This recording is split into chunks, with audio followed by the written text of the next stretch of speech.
Hello, everybody. You just need to give me 1 second because I'm going live on Instagram as well.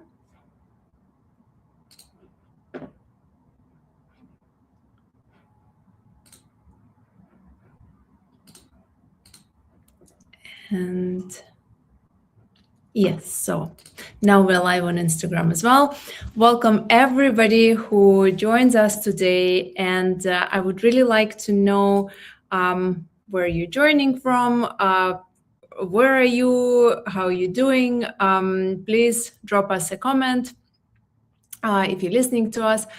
From where are you logging in? And how's your day going? And to start with, I would like to first introduce myself. I think I'm lagging. Am I? Maybe. I'm not sure. Yeah. Okay. I just kept pausing on myself. But anyway, so I'm Angelina. I'm a founder of ACIOTA Personal Brand, and we help talented professionals to build their personal brands. We show them what their personal brand is made of and how to take control of it. And this personal brand coaching corner is a monthly platform where we invite real coaches, real experts with real experience. We talk about how to build strong, long-lasting, and authentic personal brand in this ever-changing world. We root ourselves into the personal brand IQ methodology, which is a signature model of ACIOTA. And today, we are going to root ourselves in authenticity and adaptability. Why? Because confidence starts with knowing and accepting who you are, and then taking this authentic self into the world, into different situations. And I'm very, very excited to be joined today by Alex. And I would like to introduce Alex. And Alex is an inner freedom and emotional clarity coach who works with sensitive high achievers through his Freedom Accelerator method, and who recently wrote the book, Dissolving Overthinking. And I strongly recommend. It's a fantastic book. It personally helped me a lot. So thank you, Alex. Anything else should we say about you? No, I think other than the fact that I'm currently dialing in from Vietnam. But yeah, thanks for the lovely introduction, and I'm excited for this conversation. Fantastic. So our conversation today is, Alex is a legend. Look at. Hey, Tom. Our conversation today is about confidence, and confidence is, I find it's a tricky subject because often, even I, myself included, thought that confidence is something we're born with, but which turns out it is not. It is a skill. But I want to take a step back and ask you what is confidence is. Like, what is it all about? Okay, awesome. Well, like you said, I think a lot of people, they assume that confidence comes first, but then action comes afterwards, whereas actually confidence is often the result of taking action, not the cause of it. So confidence, another way of looking at it, is evidence. It's proof that you can say that what you say you're going to do, or that you can do what you say you're going to do. And I think a lot of people, they focus. Actually, focusing on confidence is the wrong thing. I think that the better thing to focus on is actually courage, because your ability to be confident is often linked to your ability to do things scared, to overcome things, right? And I think a lot of people think that fear is something that you need to overcome, but actually it's not. You don't need to overcome fear. It's possible to do things scared, which is the definition of bravery. And so instead of waiting to be confident to take action, you want to go out and take action, so you can start collecting evidence that that you are confident. And that's how confidence builds over time, is through collecting evidence instead of waiting for it to come, right? So that's the one thing I want to say. And then the other thing is that I also believe that a lot of confidence comes down to self-trust. It comes down to trusting that when you say you're going to do something, you're going to do it. And I have maybe a funny story or an interesting story around this, because I used to struggle with confidence for a very long time, and especially around public speaking. And so about 3 years ago, I decided, okay, enough is enough. I want to become a better public speaker. And so one of my friends who had done a TED talk, he talked about doing this constructive embarrassment challenge, which was 30 days of constructive embarrassment, where for 30 days I challenged myself to one embarrassing thing per day. It was stuff like high-fiving strangers in the street, announcing the weather in the metro. I did break dancing in a public square in Amsterdam. A lot of very weird stuff, doing yoga in the supermarket. And at the end, I thought that, like one of the key insights I would get was that I was more comfortable with fear. But actually, what I really learned from that was the importance of, or the value of, when you say you're going to do something and you do it. Like when you cultivate that muscle, the relationship between you and your word, well then confidence naturally grows, because when you know that when you say something you're going to do it, well then you start trusting yourself. You trust that when you say, okay, I'm going to do this, I'm going to do it. And that builds confidence over time. And so I think one of the biggest killers of self-confidence is breaking promises to yourself. And people don't often realize this, that, when you say, oh, I'll be there at 10 a.m., but then you arrive at 10:05, or when you say, I'm going to go to the gym, but then you skip that, well, you're unconsciously breaking trust with yourself. And so what's happening unconsciously is that you start losing trust in your ability to do what you say you're going to do, which decreases your confidence. So that was a bit of a long answer, but hopefully it answered your question. Wow. Yeah, so much to unpack here. But I have to ask, which was the most weirdest thing part of those 30 days? I mean, they were all really weird. I did, maybe a very awkward one was, hey, how's it going? A very awkward one was, we were in a restaurant with some friends, and I in a full restaurant with maybe like 60 to 100 people, and I got up and did my glass, knocked on my glass, and then said, hello, I just want to thank everyone here for coming to my birthday. Like, it means the world to me. And I did this whole speech in front of everyone. And my friends were just like, cringing. And the funny thing is that for a lot of the challenges also that I've done is, like, my wife, she's there taking the pictures of me to collect evidence. And so it's sometimes even worse for her, like announcing the weather in the metro, and then doing this 5 stops before we had to get off, and just like everyone looking at us and just sitting in that awkwardness. But it was a great experience, and I definitely recommend it to anyone who wants to try. Where can we find it? Yeah, well, I think I can find it somewhere. But if you look up Philip Hum, his TED talk on confidence, he talks about these challenges. But otherwise, just DM me on LinkedIn, and I can send you a list of the 30 challenges. It's also in my book. So if you ever get my book as part of the workbook there, you can find that list of 30 challenges as well. Fantastic. Yes, I remember reading in your book that about the weather announcement and testing your marriage. Yeah. That's what I wanted to do. Yeah, that was funny. So interesting. I really liked how you said about breaking promises to yourself. But many people say, I'll do it when I feel ready. And I think this is counteractive to what you just said, that you just have to keep building promises to yourself and keeping promises to yourself. But do you think there is a time when we feel ready, or is it just an unattainable thing and we shouldn't focus on that?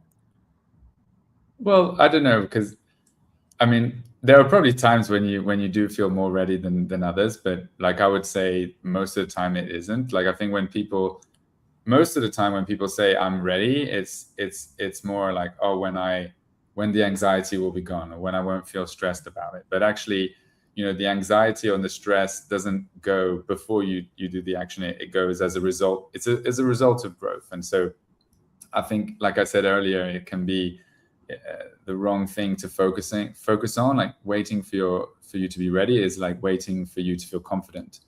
And a lot of the time it's in action that you discover things you would never discover by not taking action. And so I think if you wait to be ready, you risk missing out on all the growth that would come as a result of trying to figure it out along the way. And yeah, I mean, it's like maybe a good analogy for this is when writing my book. I read this amazing book called How to Write Useful Books by Rob Fitzpatrick. And one of the things he really encourages people is to go out there and get a shitty first draft first. So it's like, before you think your book is ready, just create a shitty first draft and then put it in front of your ideal audience and get live feedback on it. And so that's exactly what I did. And so the first version of my book was nothing at all like what the final version ended up being. But I put it out there, and then I got like feedback, and then eventually over like a period of 6 months, it completely changed direction. The title changed, like everything changed. But then if I had waited for my book to be ready, if I had waited for it to be perfect before I shared it with the world, before I did anything about it, well, then I wouldn't have gotten the book that I have now, right? So, if that's if anyone out there is waiting to be ready, or okay, I'll do this when, stop waiting and start taking small action now, because you'll be surprised at what comes up along the way, and how different you might think you're going in a certain destination, but you'll probably end up somewhere completely different, and that only happens when you get started now. I think what I pick up from you now is the fact of this external validation as well. When you interact with the product of what you've done, you interact with others, and you get this feedback that yes, it's actually happening. When we are just sitting and trying to produce something on our own, we might think, okay, this is ready, this is not ready, but we don't know. But this external validation is, I think, one of those rare times when it's actually a good thing. Yeah, well, I would say external validation, but also putting yourself in a vulnerable position where you can receive feedback, because that's what's the scariest part. And I had, in my first version, I had a lot of people say, "Oh, this is great," and then I had a few that were like, one, he was disappointed, and he was like, I love reading your posts. You're way more, you go more into emotions and feelings, and here it felt like you're teaching me. And at the time, like, I felt so exposed, I felt really tough. But then that feedback was so valuable, and I was able to action on that. But I wouldn't say that was validation. I would say more that was constructive criticism. And so I think that's what's so scary, is that when you do start, you expose yourself to be rejected, you expose yourself to failure, but you don't. What we often forget is that it's through that exposure that the final product gets improved, right? And there's another, like, one of the biggest insights I've had in my life of even growing my business is that it's got nothing to do with the end journey. It's got nothing to do with where you end up.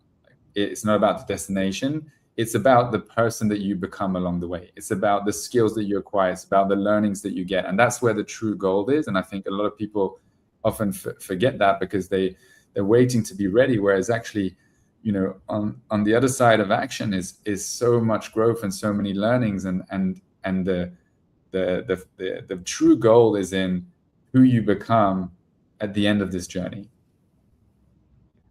Yes. And I also, I think when we expose ourselves, it's so important to stay open to this feedback and don't close up. I've been in this situation a few days ago myself. I was pitching my company, and it was the first time I was pitching it live to, like, I didn't know who was an investor in the room. So I was just looking at everybody. I was just saying what I had to say. And then I started getting questions, and my first reaction was to back off and then kind of defend myself. No, I know what I'm talking about and this and that. But then I realized, no, you have to be humble. You have to take the learning. And once I opened myself to the learning and to the questions, I felt even more confident. Mm-hmm. How do I explain that? Well, I guess in that situation, maybe you took that feedback and used it to become better, and so then you got that experience of actually, you know, growing and improving yourself through the criticism of others, and so actually it was empowering. Whereas when you defended yourself, you're just maybe protecting your ego in a certain way, and then that doesn't necessarily even feel good. True. So you experience like true growth versus ego defense. Speaking about ego, I know you speak a lot about imposter syndrome. What does imposter syndrome has to do with confidence, and how do they interact with each other? Yeah, well, I mean, imposter syndrome, I think there's a statistic where 80% or 70% of people will feel like imposter syndrome at some point in their life. So first of all, it's a very normalized thing. Then also, one of my favorite quotes of all time is from Ricky Gervais, who says that the best advice I ever received is that no one else knows what they're doing either. So that's just like that. to make light of it, right? Yeah, but then it is a serious thing that people struggle with a lot, and I think imposter syndrome is rarely about competence and skill, and it's more an identity thing. So it's when you might be doing well on the outside, but then inside you feel like you're going to get found out, you're going to become a fraud. And so another way of looking at it is that it's often that your external image has outgrown or grown faster than your internal image. So there's like this basically mismatch between how you're being perceived by others and what you think of yourself. And so that creates a lot of fear, because then you're in constant scanning for threats and on the lookout, like, okay, are people going to find me out? Because, you know, if they find me out, then I think it's very evolutionary, but if I find me out, I'm going to be rejected. And if I'm rejected, then like I'm going to be kicked out of the tribe and die. Right? So that's what's happening, like on a nervous system level. So when your inside, how you feel on the inside, doesn't match how you feel on the outside, then imposter syndrome comes along. And I think for a lot of high achievers, which I'm guessing many of the audience here is, you know, a lot of us, I mean, I include myself in that, we grew up probably being rewarded for performance, being rewarded for when we had good grades and when we were doing well, or when we started work, got a good job at a company. And so a lot of our self-worth is attached to how well we are doing. And so our identity becomes at threat when we think we might be discovered by others. And so I think that's where imposter syndrome shows up a lot of the time. But it's not a skill-based issue, it's an identity-based issue. So to really work on imposter syndrome, it's not about fixing your capabilities or your competencies. It's more about changing the image that you have of yourself so that it matches the external image that you're giving away. And what are some of the practical ways to do that? Yeah, so first of all, you want to, I mean, there's many different ways, but you want to improve your self-image. So one of the first things you can do is identify what are some of the limiting beliefs that you have about yourself that are causing you to think that you're not good enough, or that to think that you don't deserve to be where you are, that you're going to be found out. So you really want to identify, like, where is this coming from, like from an identity-based level. And a lot of the time, you recognize you have beliefs from childhood, very often, like, I'm not enough. All about the parents, right? Yes. Yeah, I know, it's everything is, yes. And then, like, uncovering these beliefs and recognizing how they might still impacting your life, and kind of rewiring them. And that takes time. But another way is changing the way you speak to yourself, being kinder to yourself, having more compassion. Like, these are all things that allow you to change the identity level. Also, taking the time to ask yourself, like, who do I want to be? What are my values? Like, what do I represent? Just so that you have a much clearer sense of self, so that you can own your own sense of self, instead of using others' validation or what others think of you as a measure of your worth.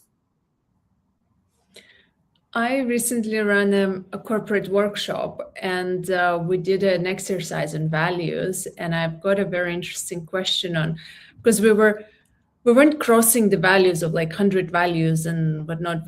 We had the list of 12 core values, and somebody asked, should I pick the value that I want to have or the ones that I actually have? Which was very interesting to me, because I think we can have an aspiration to be somebody, but when we aspire to be somebody, we're not really kind to ourselves now, because we're way better than we think of ourselves most of the times, I think. I'd love to know what you think about it. And two, we don't have that much of capacity to really change ourselves to be those versions that we really want to be. Do you know what I mean? I think I lost you there for a bit. Oh, sorry. Am I back?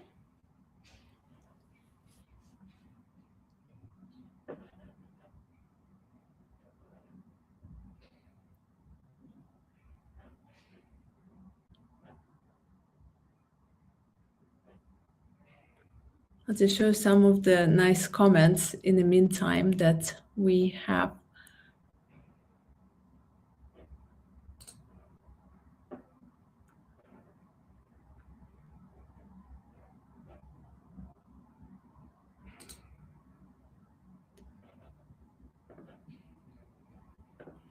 Tim, if you're listening to us, let us know who is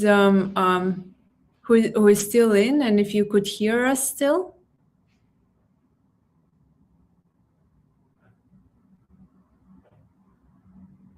And in the meantime, please do drop your questions. Okay, Alex will probably need to reconnect in a second. So yeah, in the meantime, please drop your questions in the chat. We will be reading them all a little bit later.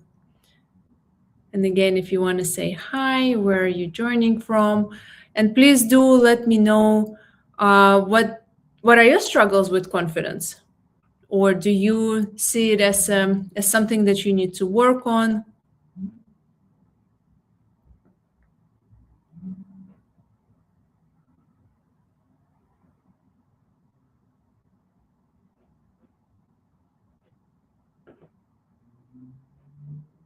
Thank you, Özgun. Okay, we have...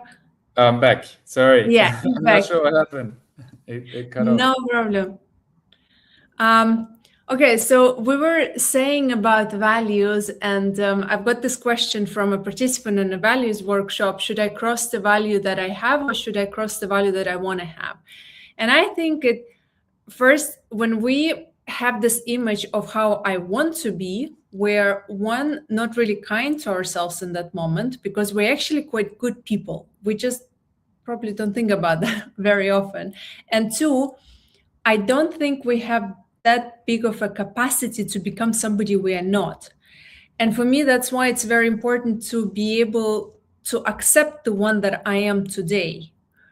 I really wonder, what do you have to say on that, and how to anchor the confidence in your values, in who you really are, how to accept yourself? Yeah, that's a good question. And I do this exercise with my clients a lot. And I think there's nothing wrong with having a few aspirational values, maybe like 10% if you have, like, depending on how many you have. But it's important for your values to be something that really represents you, or that, you know, that you feel that you are in integrity with. Because for me, one of the reasons behind having values is to be able to find comfort in knowing who you are. So values should feel comforting. They shouldn't be something that put pressure on you.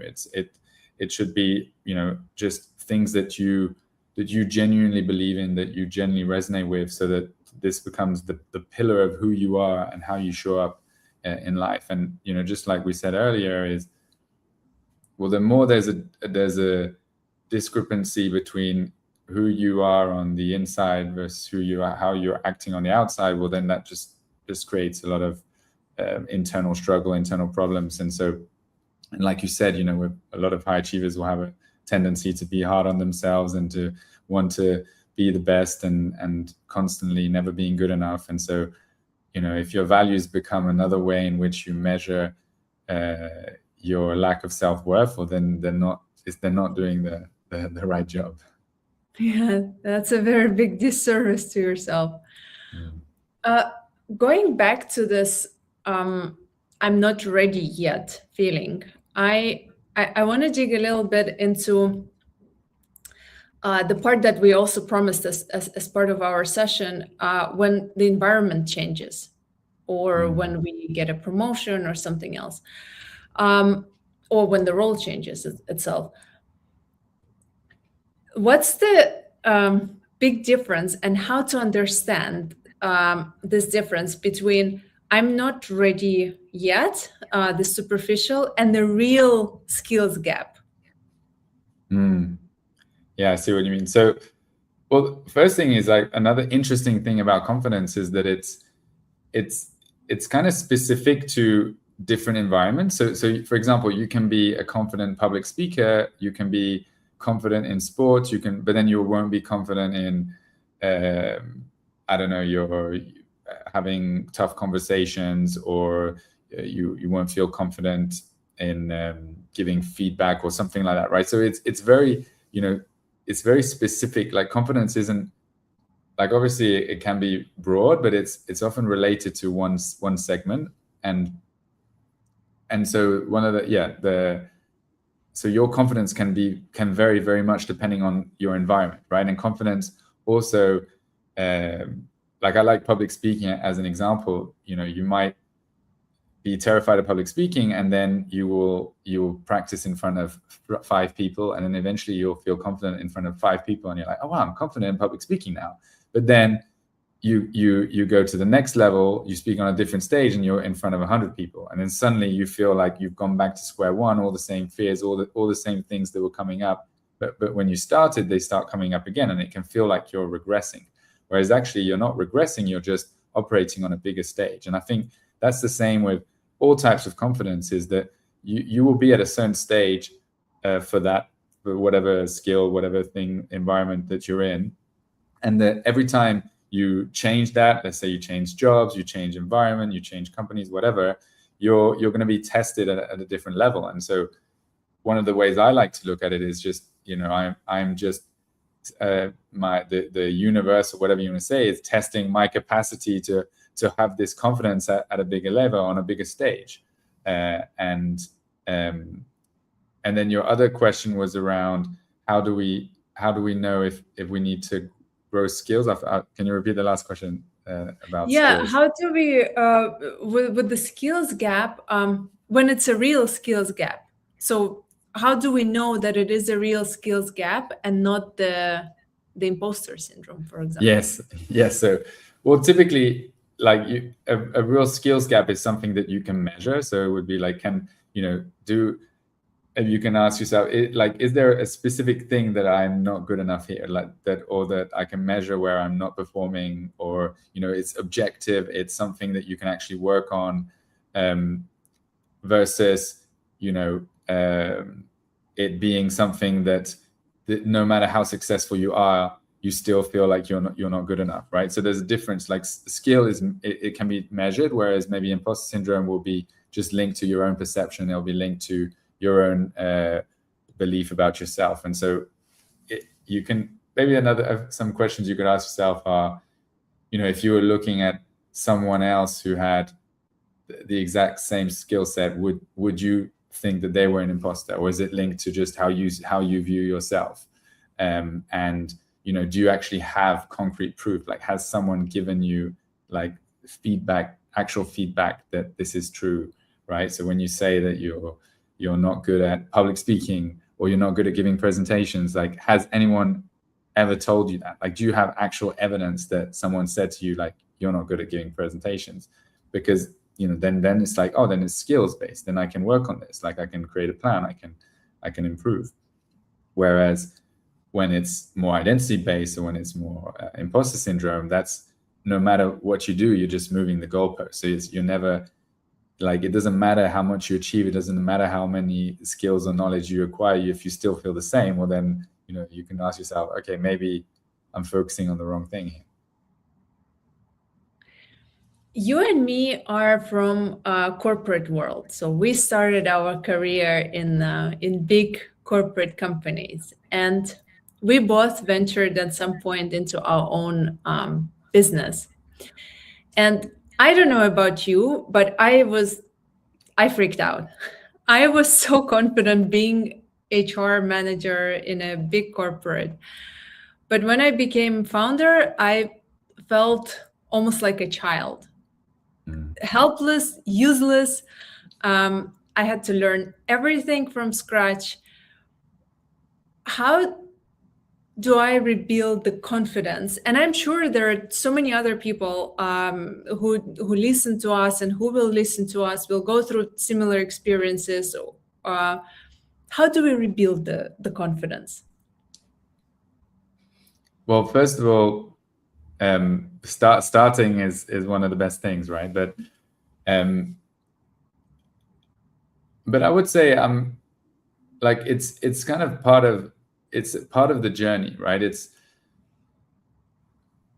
I don't know if like rebuilding confidence is the right focus. I think the focus should be on falling in love with the process of learning and just, you know, falling in love with the process of being a beginner again. And I think that's what so many high achievers, they struggle with, is that they want to be the best at everything, and so whenever they come back to being a beginner at something, well, then it feels very confronting, because you get faced with failure, you get faced with not being at the top. And that's because I think our internal system is so conditioned to performing and being the best. Whereas if you can switch that to curiosity, learning, and just enjoying the process of building a skill, being new, of even embracing failure. There's one of like a great little story about I think Sarah Blakely, who's the founder of Spanx, and she said her father, whenever she came home from school, he would ask her, "What did you fail at today?" And then they would celebrate. And so she you know, attributes a lot of her success to that kind of mentality that her dad instilled in her, which was to celebrate failures and enjoy the process and enjoy the learning, the building. And I think, you know, focusing on confidence is the wrong thing at this stage. It's more like, how can I enjoy myself? How can I enjoy this process of being a beginner again? And then coming back to what I shared earlier, that it's not about the final destination. It's about the person you become along the way, right? So if you're doing, if you want to do YouTube videos or whatever, it's not about getting the perfect first few videos. It's about the person you would become after 100 videos. Like if you film 100 videos every year, the person you are after that is going to be completely different. And and that's where the goal is. It's got nothing to do in the videos that you're putting out there. And I mean, that's like a separate example, but yeah, so that's what I would say on anyone who's out there and who's afraid of getting started, of doing, doesn't think they have the confidence, or even, they feel confident in their corporate job, but then they're scared of becoming a beginner again. Well, just recognize that it's not about being confident. It's about putting yourself in these situations so you can, again, collect evidence in your ability to start from scratch, for your ability to be a beginner again. And yeah, so that's what I would say. I read it in also one of the books about creativity. We often also wait for permission from whoever to actually start doing something and being a beginner. And the line was fantastic. Here you have it. This is your permission. Go do it. Yes. So I'm giving you permission. Yeah. Everyone gets permission. Everyone gets permission to start from the beginning. Yes. We're almost close to the end of our session, so I would like to remind our audience to post some questions if they have. I think I saw a question earlier, but I would like, Alex, to ask you, what would be like maybe 2-3 daily things that we can start implementing right away for ourselves? Yes. Yes. So to build confidence, right? Yep. Yes. Well, I would start keeping the promises that you make to yourself, and I think that's the most important one. And so, if you notice in your life that you have been breaking promises to yourself, well then, and that you're lacking self-confidence, well, that's one of the first places I would look at, because you can't build self-confidence while breaking promises to yourself. And so just start with small things, like if you say you're going to go to the gym, even showing up for 5 minutes is better than not going there. Even if you don't want to go, just go to the gym and come back out. And that's at least, keeping that relationship to your word and not breaking promises to yourself. And so that's the first thing I would do. And then start just collecting evidence of times you've been confident, and so that you can collect new evidence every time that you do something that's scary or that every time you do something brave. So that would be my second thing, is stop focusing on confidence and start focusing on courage. Like how can I be more brave in this situation? How can I have more courage? And then if you do that, like you'll be good. Fantastic. I'll definitely start doing that. So we have a question. I'm just going to pop it up here. Hi,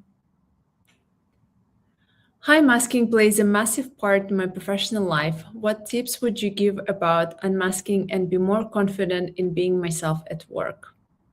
So that's a good question. And like, given that I'm not neurodivergent myself, like it's not as straightforward for me to answer that, but I think Thomas is already doing a great job about it, but just communicating this more, being more open, having conversations, so that you're being vulnerable, opening up about yourself, and hopefully educating people in the process, so that your environment can change over time. I mean, that's what I would say. But then, obviously, I like not being that neurodivergent myself. I can't speak for anyone who is, and I don't know if that would necessarily work. But I think just anything that can, increase the amount of conversations you have and increase the amount of interactions and awareness that you can around it. So I don't know if that was a good answer. Thomas elaborated further on the feedback. But I think what you mentioned about tips on grounding yourself into what you do and keeping promises to yourself still also applies to all of that, to build that inner strength. Yeah, absolutely. Thomas, thank you so much for this very interesting question.